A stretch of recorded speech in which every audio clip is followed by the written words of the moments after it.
Ini bahan-bahan yang kita nak gunakan untuk nak buat ikan kukus ala Thai tadi, menggunakan sos limau Thai tadi. Bahan lain kita nak tambah itu ada serai, ada halia, kemudian ini apa ni, tomato, kita tambah cili sikit bagi dia pada pedas, bawang putih, bawang merah, dan juga inilah secret ingredient kita, Thai lime sauce.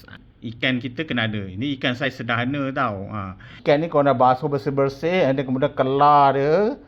Supaya nanti dia punya rempah sos-sos tu masuk. Dan kemudian korang tuang je barang-barang dekat dalam tu. Macam ni Ambil ni bawang. Kau letak bawang. Letak sahaja.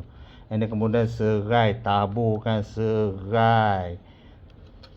Biar banyak pun tak apa. Barulah meriah. Walaupun ikannya, ikan ni dalam 500 gram macam tu lah kot. Tak besar ikan dia sebab makan 2 orang je kan. Dan kemudian halia. Letak halia. Halia banyak, sedap korang. Dia jadi macam ikan halia pula sekarang.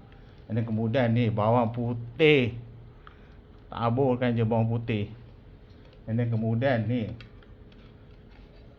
cili ni, kalau korang nak pedas, letaklah banyak.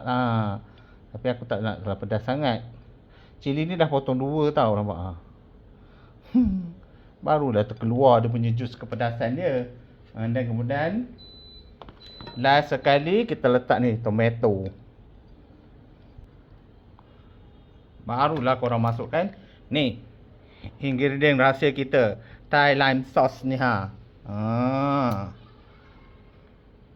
Korang tuangkan je dekat atas dia.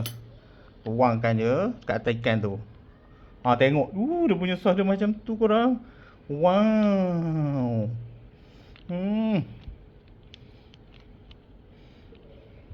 Bau pun dah sedap. Sebab dekat dalam Thai lime sauce ni dia dah cukup semua ada.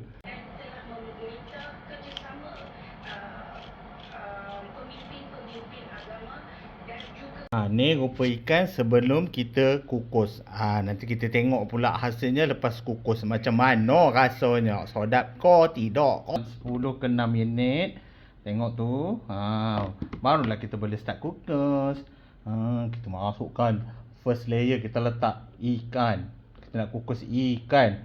Ni korang hasilnya selepas siap dikukus. Kita punya ikan. Tengok meriah. Kita tengok isi ikan dia tu. Kita tengok isi ikan. Hello masaknya ikan tu.